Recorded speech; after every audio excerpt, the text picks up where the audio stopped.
Welcome, podcast listeners. It is episode number 401. It is officially season 4 now because that's what I've deemed it as on the Spotify uploader thing.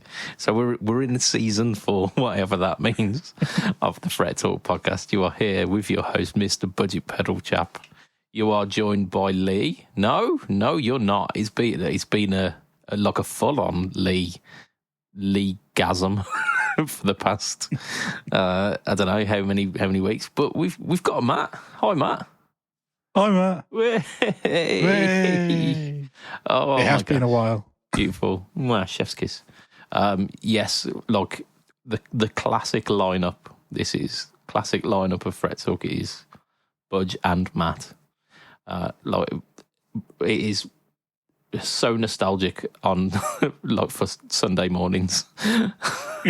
Panic recording. I mean, to be fair, like I'm running about 2 hours sleep, so yeah, like it really does feel like the old days. Yeah, it does. Oh man, I mean, we could organise ourselves better. We could. We're not going to. Like, it's got to like 401 episodes, and by this point, we know our flaws. We know them. We just gotta just see it into the skin, see it through. Right. I'm going to talk about our sponsor because that's how we usually start these podcasts. Our sponsor is, of course, affordable.co.uk. Check them out. They bring you pedals from Demon Effects, JSFX, Muskie, Joy-Eye, 4D, K-Line, Nox, Moval, Chord, Varve, and AM Effects. There are 2 now. There's a fuzz. So AM Effects at amazing prices. They are a UK company with all of their stock ready to ship in fantastic recyclable packaging.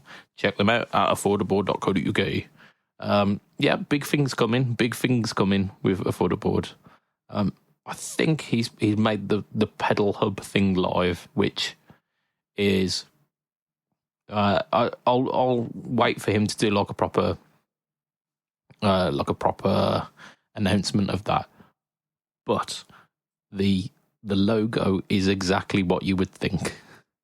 It's Pedal Hub, and it's got an little orange logo. Yeah. So I mean, it may or may not shit you up having that on a tab on your mobile phone. It might make you think other things are open. Just like be wary. Don't launch your mobile phone across the room and say, "I swear I've never seen that site before." Just be cool, man. Be cool. Oh dear.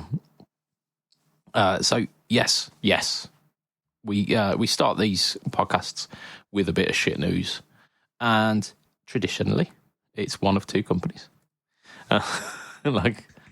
Although we've been quite diverse this year. We haven't just been piling on the old Big G and Fender, because we've got. Last week we had the Steel Panther Platinum Pocket Pussy Melter, which, I mean, we don't need to say why. Oh dear. Yeah. It speaks for itself, doesn't it? We've got Dunlop with the Crybaby, like the Mick Ronson Crybaby. We've got Martin with Eric Clapton's 30th anniversary. We've got loads of stuff. We've even got GAC Closure, ? Yeah. Just like the news that's come this week. Yeah, it is. Yeah, it's closed. But yeah, so we've been quite diverse with the shit news. We haven't just been completely bagging on Gibson or Fender. We haven't just been completely bagging on Gibson. Yeah, but I mean, like, we've got to change that back again, have we? I mean, Gibson usually dictate this, don't they? With here's 40 grand for a guitar that also has tie-ins with a handbag. You know, like, what? Like the new Louis Vuitton Les Paul. Really? Like, is that a thing that like we've been screaming out for? Yes, it is, and it's not cheap.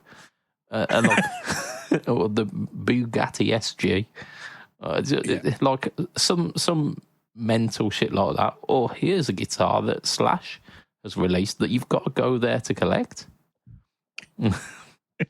Sweet. Like, I wanted a chore as well as a guitar. Oh dear. But no, this is just like this week. It is Gibson. I'm not gonna lie. We're back. We're back. But it's more of a standard thing. This one. It's slightly more of your kind of standard fare rather than like an absolutely mental thing that we have to take the piss out of. It's a Gibson Les Paul. They do those quite a lot. The aforementioned Slash has quite a few signature Les Pauls. I think more so than Les Paul actually had. Do we call it the Gibson Slash these days? Oh, well, you'd have to have a fight between Slash and Jobo, wouldn't you? There'd be a toss-up. I'm pretty sure Slash has still got more models than Jobo because Jobo wasn't relevant enough to get signature models in the late 90s, whereas Slash has been pushing them out for nigh on 30 years at this point.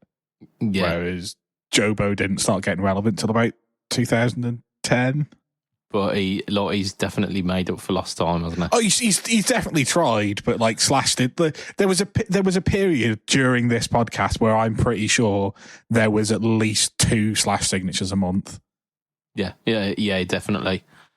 And now you mention it, Jobo diversifies his portfolio quite a bit, doesn't he? He's had Firebirds, he's had SGs, he's had 335 sandals, beach towels. Panini maker with the little Joe Bonamassa logo in it. I mean, I'm taking the piss, but I'm in. Like, yeah. I think if it's just signature models over the last 15 years, I think it's Jobo.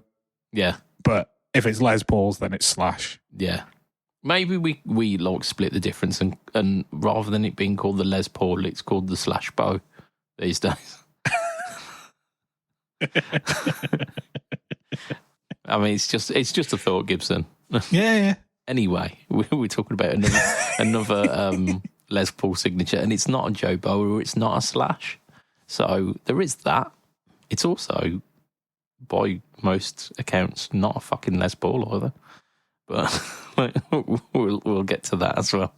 So it's Dave Mustaine. He moved over to Gibson shortly after Gibson started suing Dean, which, I mean, jump ship while you can, I guess. He had a signature Flying V, I'm pretty sure, which is on brand for our Dave Mustaine. He's often, like, he started with the King V, didn't he? Like the Jackson King V. And then went to Dean because they did a very similar style King V, but with Dean on the headstock.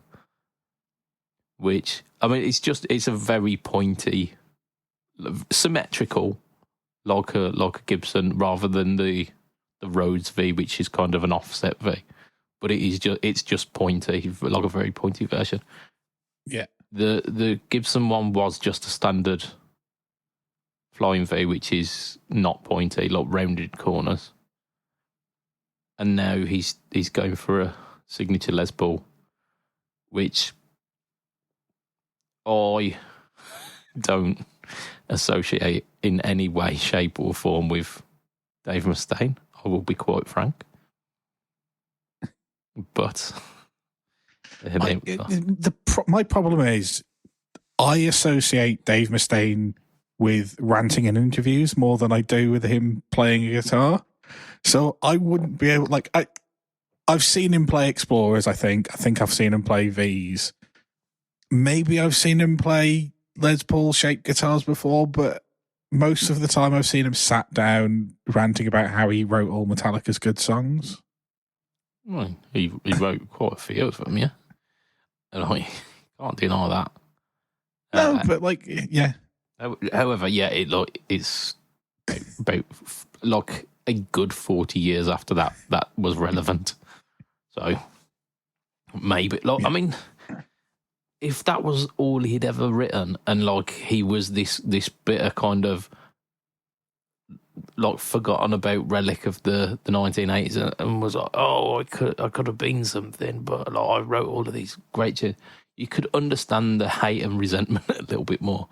But he went on to to form Megadeth, and Megadeth have an expansive catalogue. Like, whether or not you think it is on par, better than the Metallica output, he's done quite well off it. Like he's managed a career out of it. Just like by this point, just be like, yeah, Megadeth was a good ride, weren't it? Rather than, oh, but I did write those Metallica songs.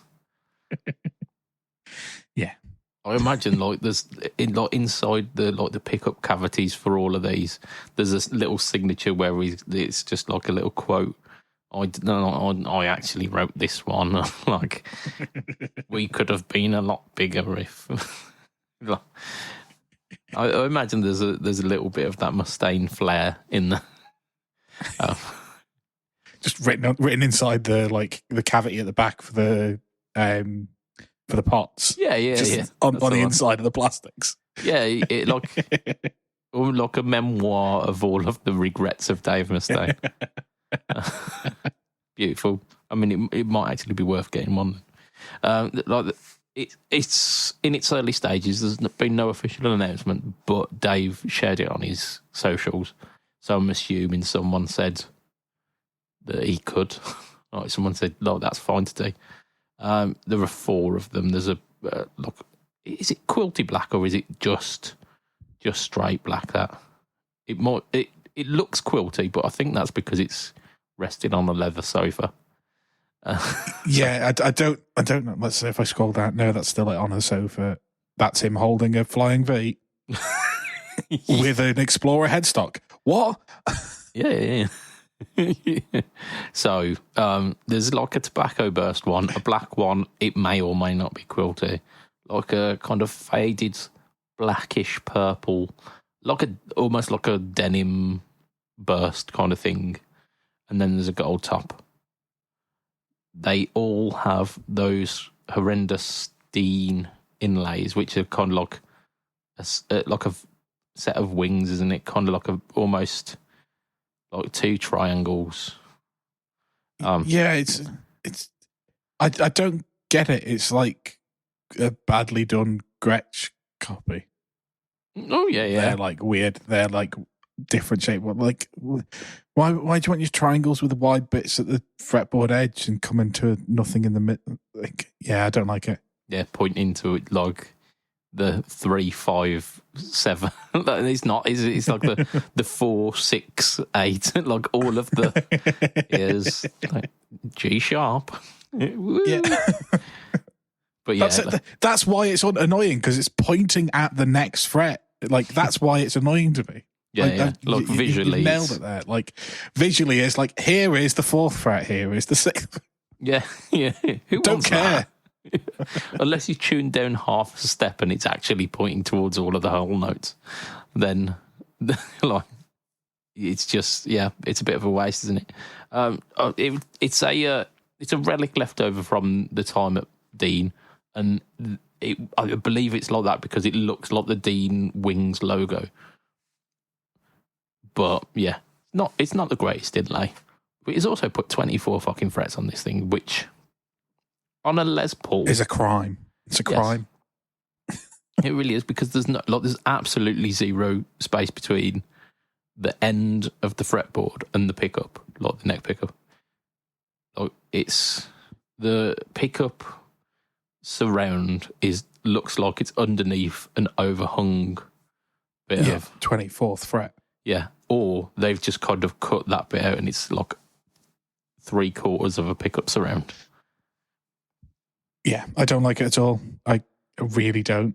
Yeah. It irritates me while you're doing that. You can't reach that 24th fret because the cutaway for the guitar doesn't go that far down the guitar body. Yeah, I don't. So what's it there for? I don't think Mustaine reaches for the 24th. I'll be honest. So he probably could have done with just a 22 fret Les Paul if he was going to force Gibson to give him a Les Paul. He could have made do with that, couldn't he?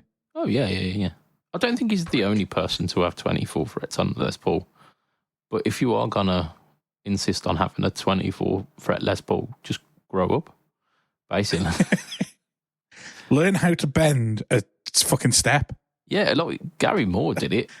Like you wouldn't accuse Gary Moore of if only he had more notes.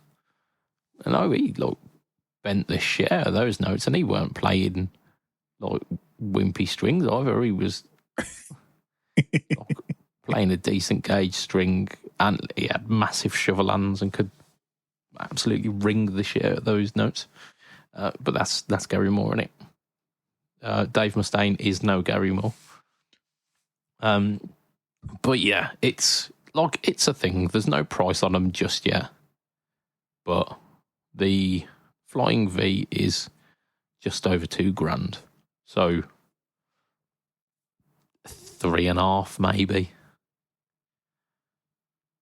I don't know. I mean, but isn't 3.5 a standard Les Paul these days? So actually, that's going to be 5 because it's got Dave Mustaine's name on it and 2 extra pieces of wire on the fretboard. Yeah, I was just looking at the Flying V that he's got, just to kind of gauge how intricate the the finish on this one is, and it's not. It's a natural wood finish. It looks like it's a 3-piece as well, 3-piece body, natural wood finish. I think there might be there's a silver sparkle one as well, isn't there? Oh, is the one that I've got, which is the $2,000 one at least, is natural finish, slightly lighter. It's like faux binding on the body. Like the neck's got a binding on it, and the headstock is just like an Explorer headstock in it. But it's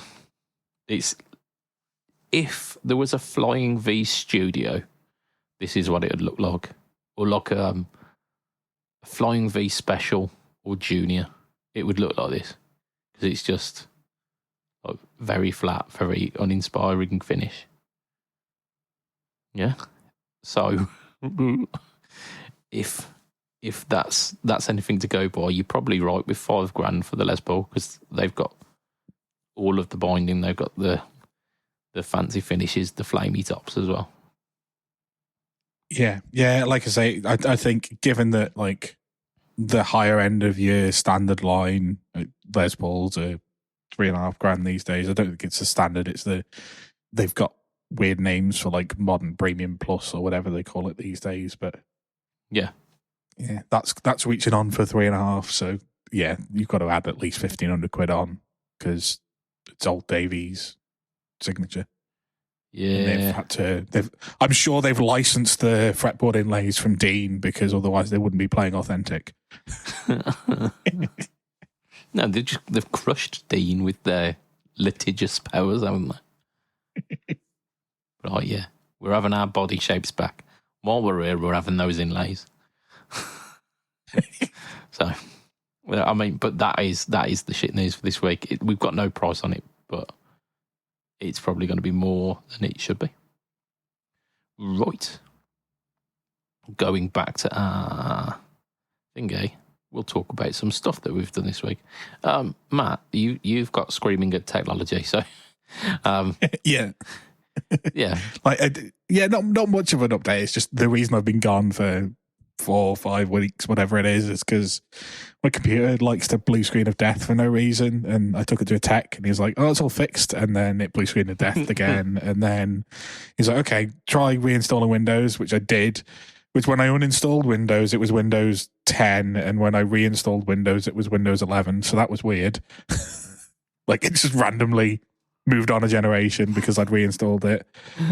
That fixed it for a day, and then it was no. So I reinstalled it again, and then everything was fine. And I was like, we come to tonight, and I was like, yeah, okay, cool.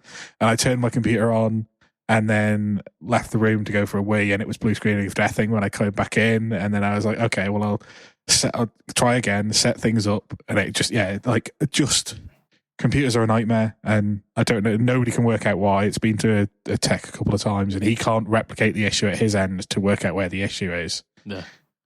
So it's really difficult because like I'm having the issue, but I can see that like I'm going to his and like I'm literally taking the tower to somebody, and it's on when I go and collect it, and he's like, "Yeah, it's been on since this time, and it's not blue screening, so I think it's fine." And like he did a few bits and bobs, but yeah, I've just been screaming at technology for 4 weeks. Yeah. I mean, it's the most infuriating thing, isn't it? The most infuriating. Like, you do everything that is within your power to get it sorted, and you're like, yeah, okay, this should kind of do it. Yeah. And yeah, it hasn't. Yeah, and I can't really afford to throw 1,200 quid to replace the whole thing, so I need to work out which is the broken bit and replace that bit. Yeah. Could it? This is kind of a little bit left field, but could it be like a power issue at home?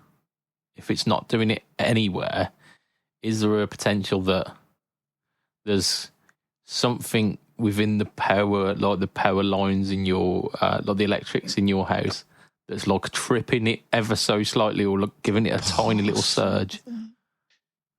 It's weird that it's giving the error code attempting to execute no execute memory, if that was the issue. Oh, okay. Yeah. Because like every time it blue screens, it says attempted to execute no execute memory in the like little QR code bit that it pops up as the blue screen of death screen these days. Yeah. So like, but the RAM sticks have been out, the hard drives have been out, they've been the contacts have been cleaned, they've been plugged back into the correct place. Yeah. So like, yeah, like just can't work out what it's trying to do. Yeah. Why are you forsaking me? So yeah, like that's been the reason I've been away. And then like guitar related stuff, like TT is coming up again because we're in April and that's in June, or the very end of May. So like both bands are like, oh, we need to make sure we've got fresh sets for TT. So I've been learning a few songs here and there, and like a lot of it for one of the bands is just going over songs that we've dropped in the past that we're like, actually bring that back because we're fed up of playing the same 25 songs that we've been playing since God knows when. Yeah. Yeah, so yeah, a little bit of like learning new stuff or going over old stuff, but nothing particularly exciting. I haven't bought any new gear or anything. Yeah, who would do that? Oh.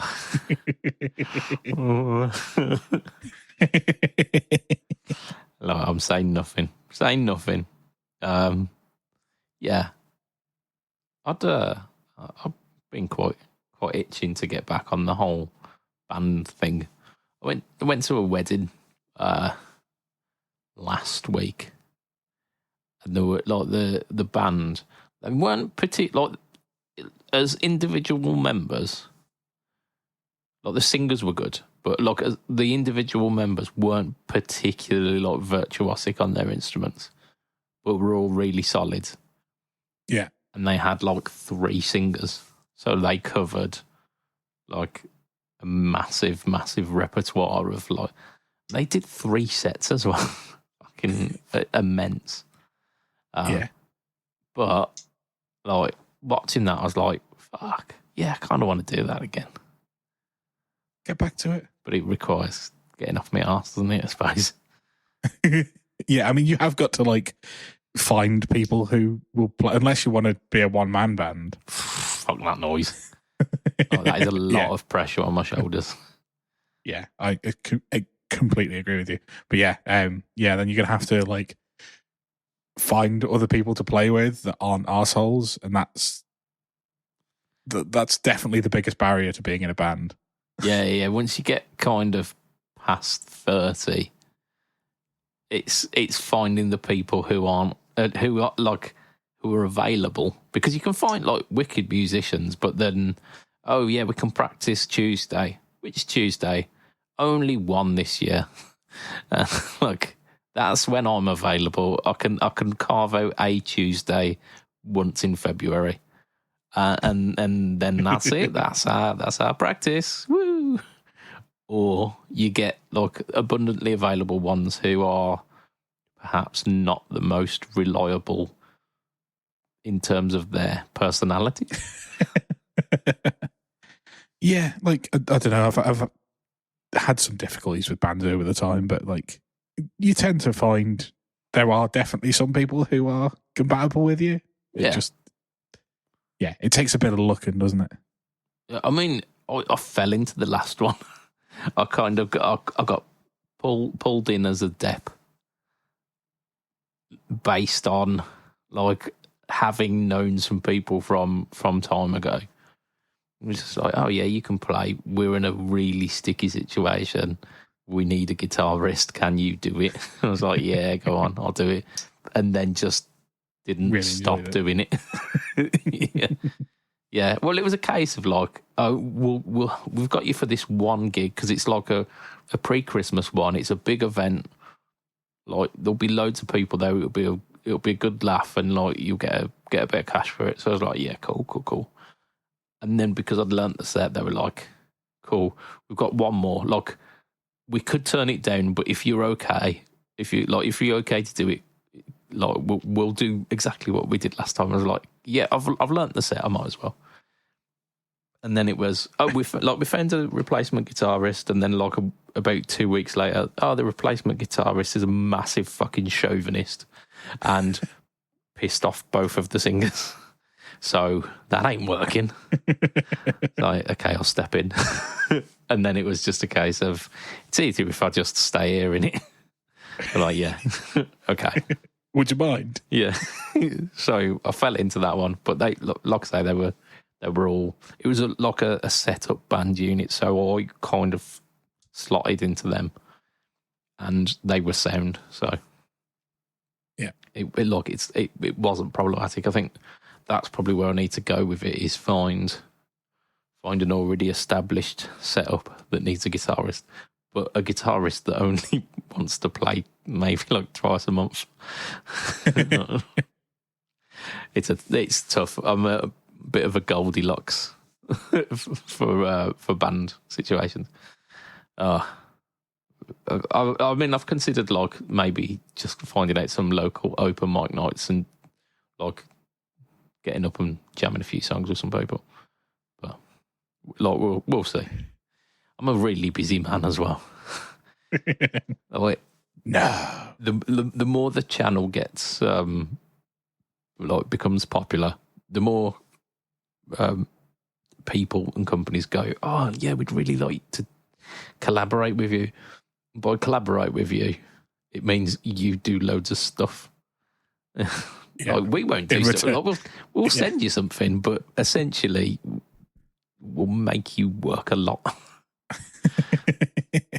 So that's where I'm at the moment. Like that whole side of my musicality is taking up a lot of the time. Right, we're going to talk about some stuff. I want to talk about news too. I'm just skipping straight over news one because we skipped over it for about 3 weeks. Right, Universal Audio, we know of those guys. They do like legendary studio stuff. They've also, within the past kind of 3 or so years, have been producing pedals. They did the little amps in pedals like the Lion and the Dream and stuff. Yeah. I think last year they released the Woodrow 55, which is like small tweed amp combo in pedal format, which essentially like, yeah, Fender tones, but not the same as the Dream ones, because those were like the black face, whereas this is the kind of the earlier tweedy stuff. Obviously, like 55, it's going to be earlier, isn't it? Of course it is, you dickhead. So they released that as a pedal, which I assume's done all right. However, they're now releasing it as a plugin, which is rather interesting because the Universal Audio pedals aren't cheap. Like, they're about 300-ish quid for an amp sim. I think so. Which, like, for a Universal Audio thing, maybe is good, but like TC kind of came up with their own versions, which are like 130 quid. Like the Jim's 45 and Jim's 800, and like so they did their version. By the by, Universal Audio have decided to do like a plug-in version where you can try some of those tones, which will be the same kind of algorithms, will be the same sounds, those same very, very kind of detailed and authentic tones, but for a lot less money. I mean, you do have the drawback of it being in your DAW and not being able to take it out and about. But if you're doing some home recording and you wanted the ability to have some like high quality amp sim sounds, like the Woodrow 55 plugin is an option. It's 56 quid, which is a darn sight cheaper than 300. Yeah, the best part of 300 quid. So look, that's why I'm cool with it. I think 56 quid is a reasonable price. Isn't that not a lot for, like, because I don't buy these things, I don't know, but is that not a lot for a single amp? Yeah, I think you get, like, it's more than just an amp though, isn't it? Like, it's a couple of different ones. Because you've got... Yeah, well, if it's like the pedals, they had like 3 different flavours of tweed, didn't they? And 3 different flavours of blackface and 3 different flavours of... Yeah. Yeah. It also looks like you've got reverb in it as well, like a room kind of thing. You've also got... It looks like you've got the 2-channel blend. And you've got a choice of different mics as well that you can use with it. So it's a bit more in-depth than just here's an amp sim. But yeah, I know what you mean. Like, considering what, like, Helix Native is about 200 quid. Like, if you've already got an HX Stomp, it's 90 quid. So, like, twice the price for all of the sounds ever. But arguably, I think I'm playing with the devil's avocados here, that UA stuff is probably more high fidelity and slightly better sounding than the Line 6 stuff. I've never had a problem with the Line 6 stuff. I still get people to this day saying, "Oh, what amp are you using on my No Talk All Tone series?" And I have to break it to them. I'm not actually using an amp. It's zeros and ones, my friend. Zeros and ones. But yeah, people love that tone. But yeah, like the Woodrow plugin is 56 quid. I think, like, weren't Strymon doing... I think they were doing like 2 of their pedals for 100. So that sounds familiar. Yeah, so I mean that makes sense, doesn't it? It makes sense. Right. Before we do our final bit of news, I'm going to talk about what I've been up to this week. Because, yeah, I was really, really impressed by this pedal. I'll go into the backstory behind it. So, I got an email off Joyo. Kind of start of, I think when I was actually at the wedding. I was on a table with my wife and all of her workmates, and like a couple of the lads there, because there was a football match going on at the same time. So a couple of the lads had like their mobile phone up, propped up against like the centerpiece, with the game on, watching that. As you do. Yeah, like their missus were just like, yeah, like it's their home game, so like it's to be expected. I'm like, cool. I don't give a shit about football. So I was kind of sat there bored for a little bit, checked my emails. Oh shit, Joyo have emailed me. And they were basically saying, like, we've really enjoyed the collaborations we've done in the past. I think it's about time where the Chinese companies, their marketing budget rolls over. Because like a few companies have contacted me within like the past kind of month. So they were just like, yeah, really enjoyed our collaborations in the past.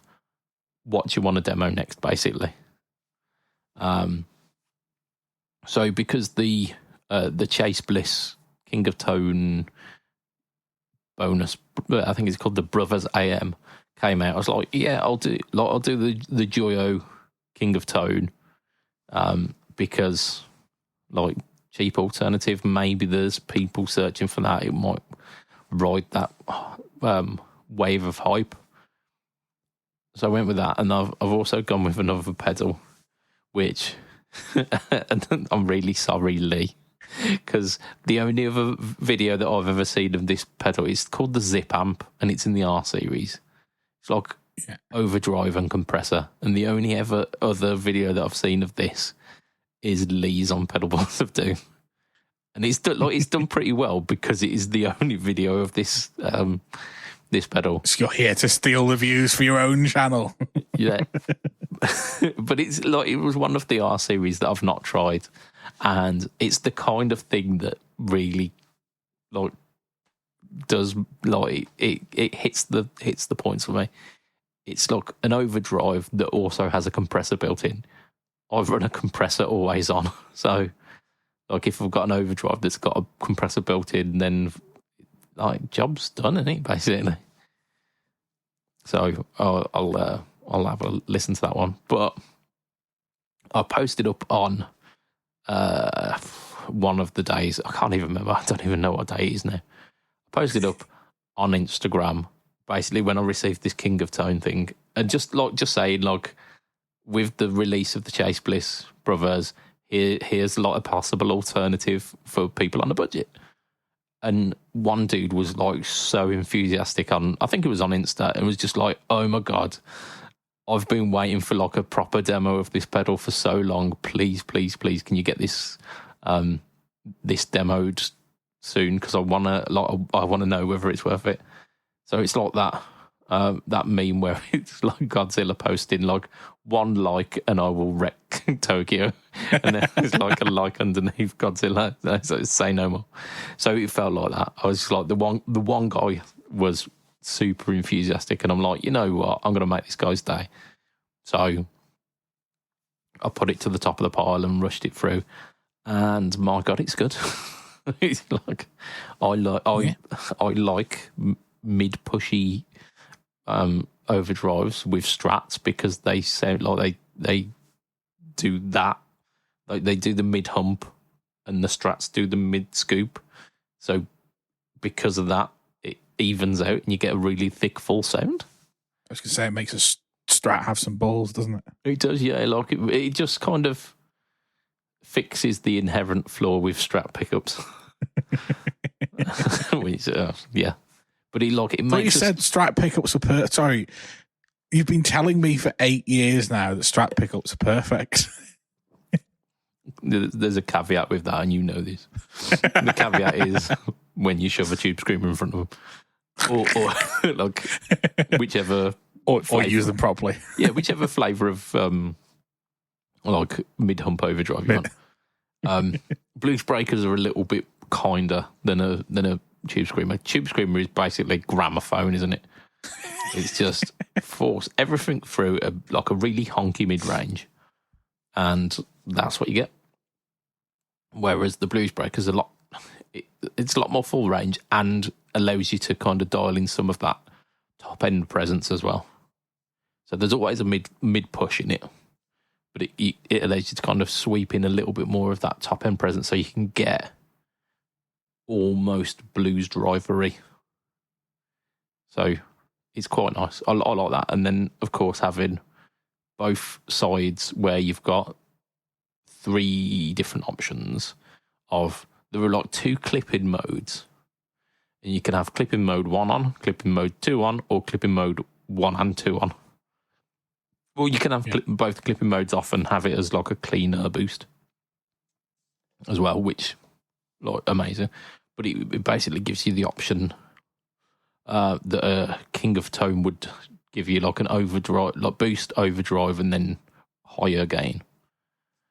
And then you can do that stacked with another side of whatever you want, and voila, basically like two sides identical, stack them in whichever way you want, and get a multitude of sounds. It made my Strat sound yummy, so I'm happy. No. Yeah, can't complain, can you? No, not really. I also tried it with my Ibanez, which we'll be talking a bit about on the Patreon, which it's a PSP.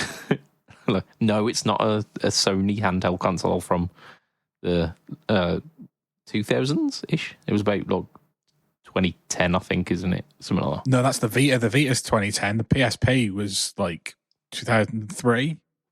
No, it can't be that early. PSP was alongside PlayStation 2. Fuck. I'm old. It was the Vita came out with the PS3 because you could use the PS Vita as a PS3 controller. Why would you do that to yourself? If you had two friends but only two things, you could have your third friend control one friend that you just didn't like. Yeah. Oh, absolutely ruined their day because they're using like touchpads on the back of it as R2 and L2. Yeah. You've got a really good friend and like his cousin who he brings everywhere, and you don't hate him enough to ostracize him, but you're not a big fan. Give him the Vita. Yeah. Like technically, you are still playing with us, so like shut up. Can I use my own pad? No, fuck. You use the Vita. Think about what you've done. So yeah, I used the Ibanez, the one P90 single P90, which is essentially a really big fat sounding Strat, and that sounded fantastic. It really did. Oh my god! And I should play that guitar more because, funnily enough, Fletcher pickups. I don't know if anyone's told you this, Matt, but Fletcher pickups quite good. I feel like somebody's been telling me that for about 8 years. Yeah, I think so too. I've heard that as well. Yeah, like it's got like two. I don't even know what they are because I gave it to him and said like make it good, like because it had a set of Damasios in it before and a single coil Seymour Duncan, like a stacked single coil, so it could kind of match the outputs. It sounded fine, but I just went like, I'm done with that sound now. Make this like just a beautiful blues vintage machine. Make it a blues that I can also go. Ew! Yeah. Yeah, I want blues, but I also want my E string to be able to go down to B if I really need it to. And he did, and it's not phenomenal. So yeah, it sounds really good. I don't know why I'm so surprised. It perhaps hasn't sounded its best the last couple of times I've picked it up, but that's because it had 10-year-old strings on it. Like, who would have thought? A bit of a fret polish, bit of fretboard conditioning, and a new set of strings, and it sounds really good. Oh dear. Yes. So, The King of Kings by Joyo. Well worth checking out. I've done the video. It will be out last Friday for you lot. So check it out. And if you were incredibly quick today, incredibly quick. I did say that I wasn't going to mention this, but I am, because you know what? I'm going to own my mistakes and just let you all know that I'm not infallible and sometimes a bit of a dickhead.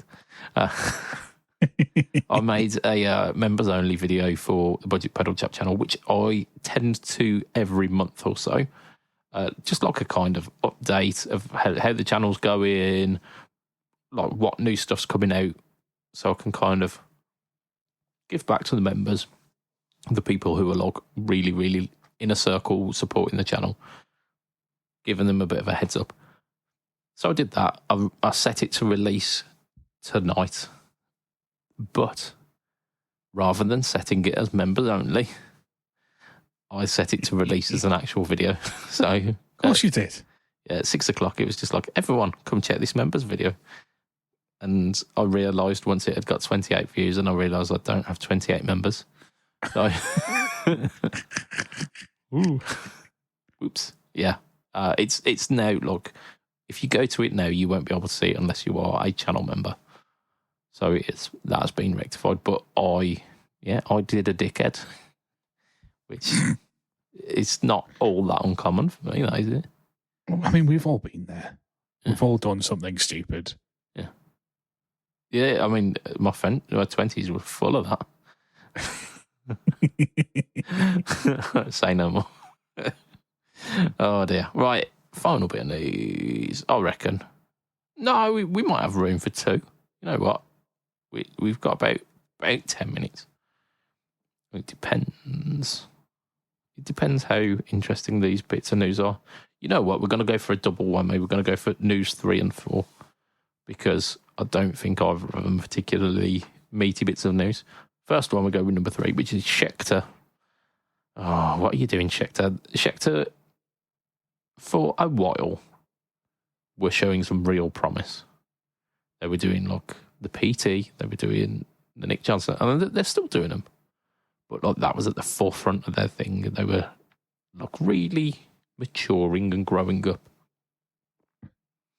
Now, it's Schecter Prism, which is PRZYM. Prism. It's so fucking 2000s. It sounds like new metal. Prism. But basically, yeah, I mean, the guitars themselves look like they should be on the album cover of an Avenged Sevenfold album from 2005. Oh yeah, I mean this one, the Avenger, is the old Sinister Gates. Yeah. So you're not wrong. Essentially, the gimmick, the novelty behind these, they've got a faceplate on all of them. A bit like the Mantis guitars, where it's like a metal faceplate and it's etched. But you've got 4 of them basically. You've got do we say it? Are we allowed? Gibson? We've got Flying V. We've got a Les Paul. We've got an Explorer, and then we've got the Avenged Sevenfold Guy one. They're all kind of like, I assume ebony fretboards, if not ebony, very, very dark fretboards, whatever they are. Yeah, it is ebony. I mean, like with a look like that, you'd expect it, but they've got only one inlay, which is, well, to say it's only one, it's across 3 frets, but it's one inlay. Yeah, it's 3 inlays for the 12th fret, but 2 of them are in the 11th and 13th because that's how we do it these days. We point at the wrong frets and we highlight the wrong frets and just apparently it's I assume that the side inlays are on 2, 4, 6, 8, 9, and 15. No, it's a Fibonacci sequence. You've got 1, 2, 3, 5. Yeah. Oh dear. Yeah, I mean, oh dear. Like it's got the look of a mid 2000s down-tuned machine, doesn't it? It's got EMG. I assume they're EMGs. They might be. No, they're not. They're Fishman Fluence. But they look like EMGs. They're like matte black with just little logo on them. You've got a fully blacked out fretboard apart from the one inlay on the frets in the middle. And then you've got this. I mean, the engraving looks quite nice, doesn't it? It's not tribal patterns, so it's definitely not all the way. It looks fine until you have your demo as a man in a wife beater. At which point, I just Yeah, is that the embedded video is? Who I assume it's Schecter's own branded thing, and it's just a man in a wife beater holding the Les Paul. I mean, the Solo 2. Is that what we call it these days? That's what I think. That's what it's called. I mean, it's not a Les Paul, isn't it? But yeah. Acid etched metal top faceplates. That's kind of cool that they're acid etched as well, not like laser engraved or like machine engraved. Yeah. They're acid etched. I like that. 12 to 16 compound radius ebony fretboards. Yeah, 22 or 24. I don't know why I suddenly got gangster rap on that number. 22 or 24. 24 frets. X jumbo stainless steel. Stainless steel, to be fair, wicked. Oh, nice. The necks are C profile, three-piece maple with carbon fibre reinforced rods as well, which I talked about this on a video, I think. Oh, the Enya guitar video, because they're carbon fibre.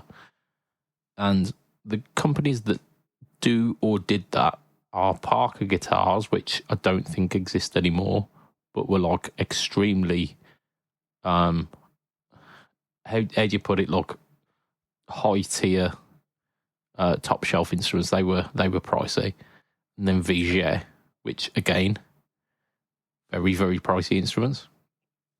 So the fact that Schecter are bringing this out, they're $2,000. $2,000 basically, which I don't think necessarily that's a bad price for what you're getting. Like stainless steel frets, getting ebony boards, you're getting carbon fibre reinforced necks, so you can at least see where the money's going. And acid etched, like so metal, acid etched like metal tops.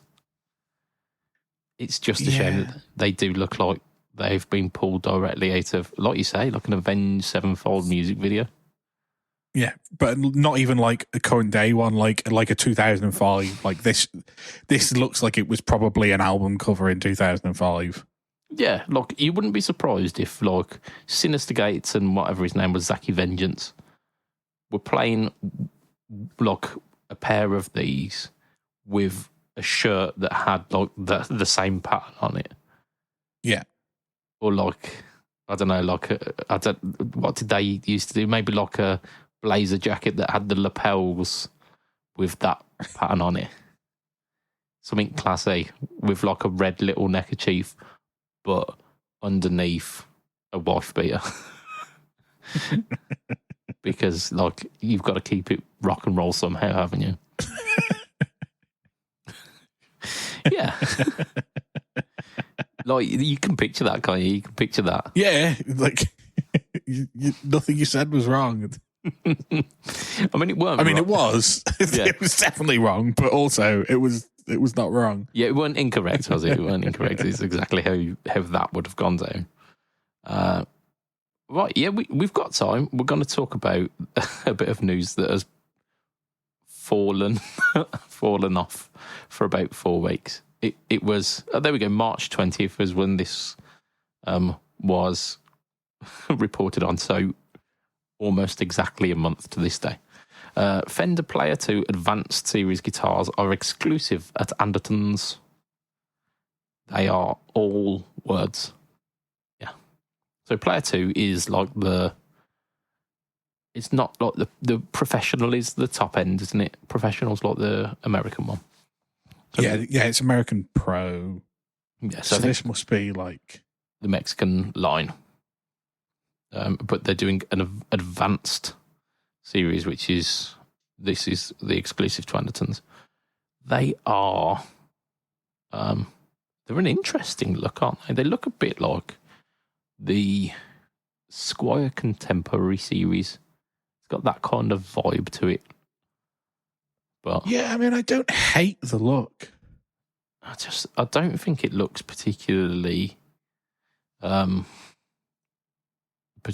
high end. It doesn't look like there's anything. No, it looks very basic and it looks very plain. So we've got like a graffiti yellow. Satin Ferrari yellow. We've got satin Daphne blue, and they've got like black pick guards with black Seymour Duncan pickups. The Strat's a hardtail, which very good. I like that. The telly's also a hardtail, but like not the kind of telly bridge that you'd expect. Like the same one that's on the Strat by the looks of it. Yeah, I think so. The telly's dual humbucker, which is, it's a choice. It's definitely a choice. The Strat is HSS, which is a better choice. What thingies does it have? Because I know it's got Seymour Duncans. There you go. Trembucker. So JB. Flat Strat SSLs. And a JB and a 59 in the tele. So JB 59 is a classic combo, isn't it? It's what people want. Yeah. The board's a 12-inch radius as well, which I really like.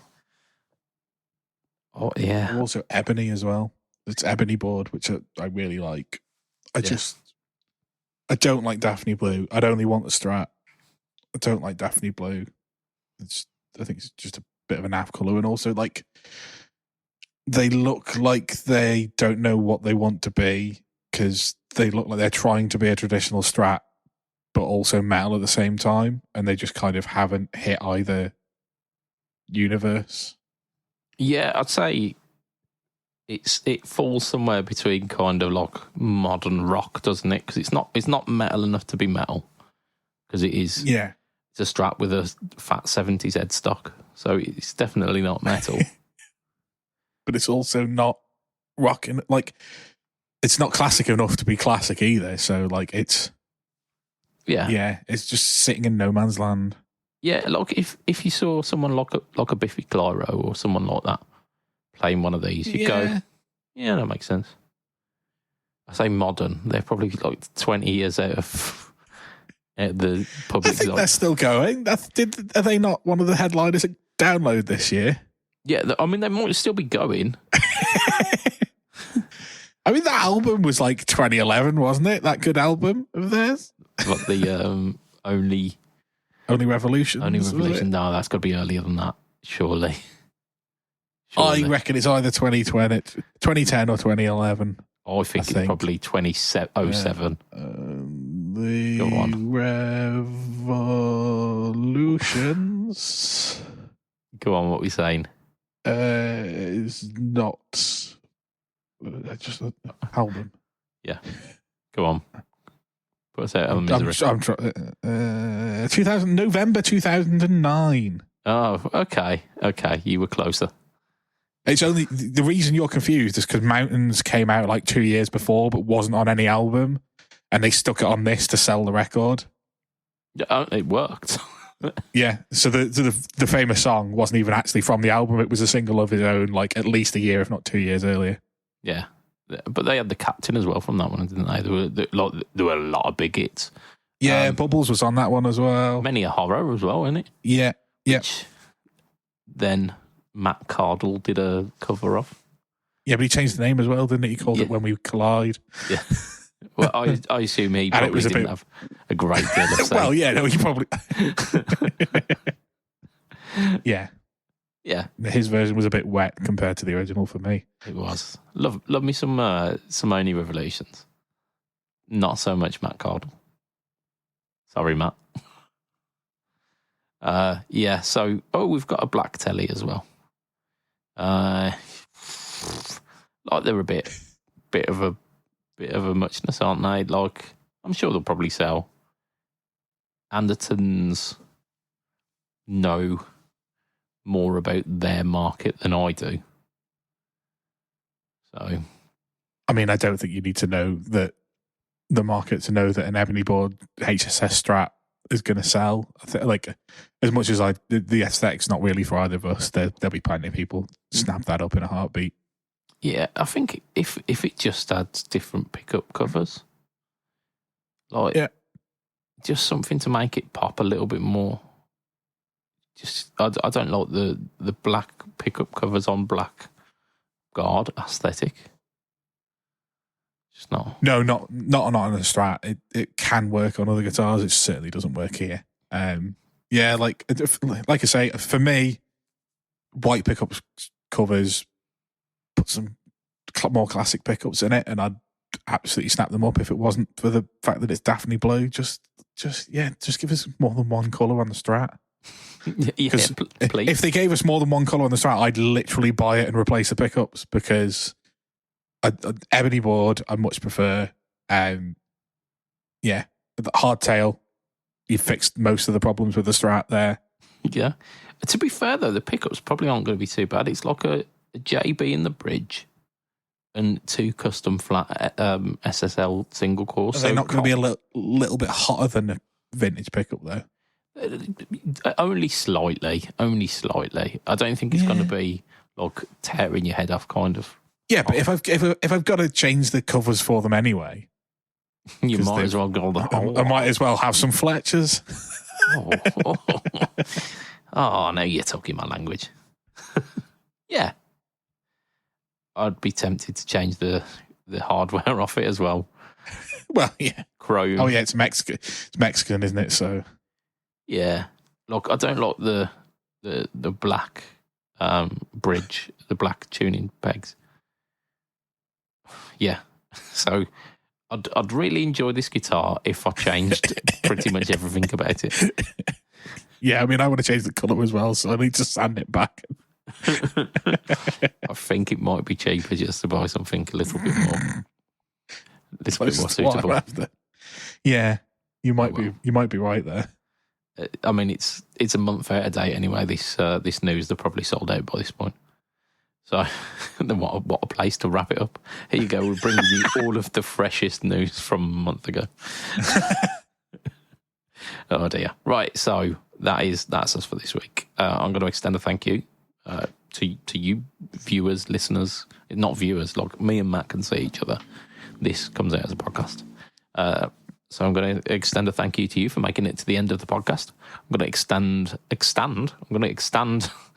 a thank you to affordable.co.uk for just putting up with this absolutely top quality broadcast entertainment. Also, like, check his stuff out. Look, he curates some amazing budget pedals. So if you're interested in budget pedals, or just like some slightly boutiquey stuff, like the AMFX stuff and the JSA stuff, just check them out. Like, they're not like expensive. They're like sitting around the 100-ish mark for the pedals. These are like handmade British pedals. So, and JSAs as well. In, I don't know, probably 10 years' time, when people start to cotton on to the fact that Simon's an actual fucking tone wizard, you might find that some of these pedals get like early Robert Keeley, early Wampler kind of respect.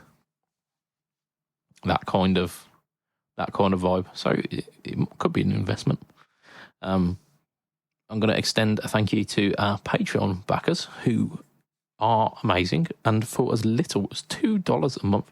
$2, that's to put it in perspective, $2 is around, in fact, it's probably just a little bit less than what I paid for some travel insurance today to get a 2-for-1 cinema ticket. Yeah, I'm going to see the Harry Potter stage show, and I booked some travel insurance to go down to that stage show, which cost me like £1.64 or something. Right, okay. Because that was cheaper than a child's ticket to the cinema. So 2-for-1, get it. Nailed it. Does that class as fraud? No, it doesn't, because I've insured a trip. And I'm going on that trip. That's not fraud. It's probably, at best, marvelly dodgy ground. But anyway, for as little as $2 a month, and with absolutely no morally dodgy ground or fraud involved, you can be part of the Patreon crew. And as a bonus for that, not only do you get your name shouted out on each and every episode of the Fret Talk podcast, you also get some amazing bonus podcasty stuff as well, which we're about to record. But as to the aforementioned shout-outs, here are our current Patreon members. We've got Mr. Adam Yeomans of Adam Yeomans Effects, of Chef Done Effects. We've got Mr. Eugene Rection. We've got Mr. Mike Oxlong. We've got Mr. Gary Goldencock. We've got Mr. Blen. We've got Mr. Ben. Oh my God, what's happening to me, words? Ben Fletcher of Fletcher Pickups, who happened to make those PSP pickups in my Ibanez. Very good. Like chef's kiss. We've got Mr. Brian Gower of the Tone Jerks podcast, the Second Bottom podcast, and the Off the Rails podcast. We've got Mr. Diabetes Foot. We've got Mr. Jason Morton of Jason Morton 82 and of Pedalboards of Doom. Check out his demo on the Ditto Looper 2. He's thrown in some really funny jokes into it. I thought it was anyway. And finally, we've got Mr. Gareth Brand. That's our Patreon lot. If you want to catch me online, you can catch me at Facebook, YouTube, Threads, and Instagram. Can't believe I forgot Instagram. All of them at BudgetPedalChap. YouTube, of course, is the home to the No Talk or Tone series, which this week featured The King of Kings by Joyo. And next week features the insert pedal here that I've not recorded yet. Never do. Literally never do. Matt, where can we find you on the interweb line? Yeah, I'm at heel_MattQ on Instagram, Threads, Blue Sky. I think that's right. Question mark. Just Facebook me. Yeah. Absolutely. Stick it in the group that I don't think has had a post in it in months. I posted something in it, I think. Did I? Did you? Yeah.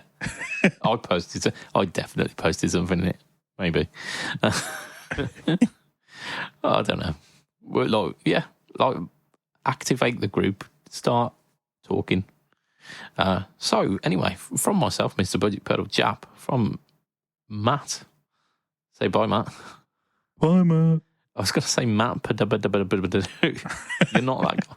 No, that's not me. No, it's not. It will be a tatty bye and good night for this week. Get on with it. Bye. Bye.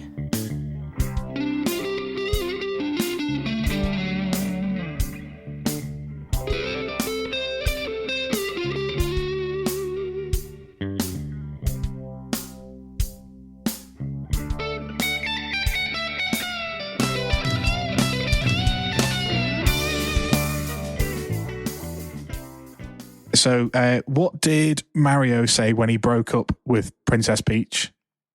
Go on. It's not you. It's a me, Mario. He did.